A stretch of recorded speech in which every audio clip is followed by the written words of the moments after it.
Now, we know the result of last week's elections. We also know more about the demographics of our new local authorities.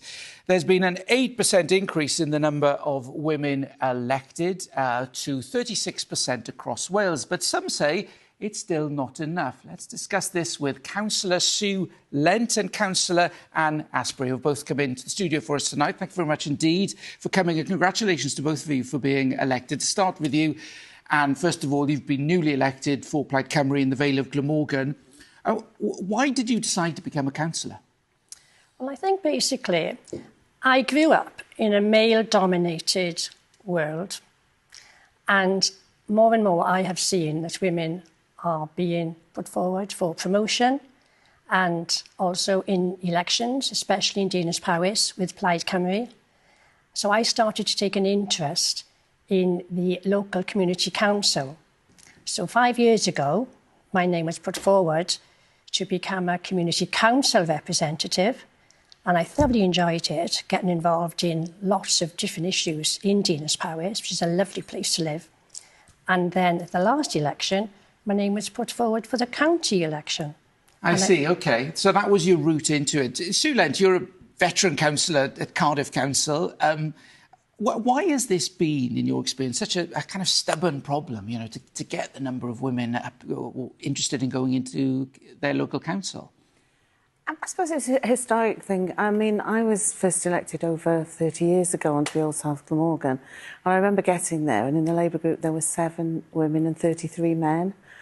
So it was, you know, you did feel a bit unusual, and there were a lot of older men doing a very good job, but it's whether they're then representative of the community. And I think it's important that councillors reflect the community. And I think there's been a reticence on women's part to put themselves forward. Perhaps they have, less confident and that. But it's also, if you've got established councillors, how do you get that changeover?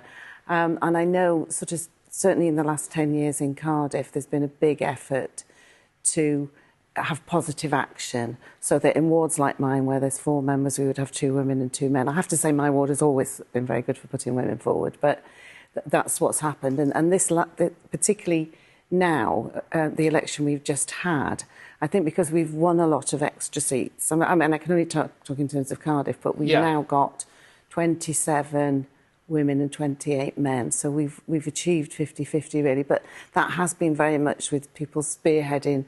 Yeah. You know, we're doing this, and this seat will be for a woman, and so clear improvement there. But you've also got to obviously make it something that women want to do, because there have been times when you've not been able to get enough women. Well, of course, and Anne, to bring you back in finally, it's a pretty bruising experience, I can imagine, knocking on doorsteps for a local election campaign.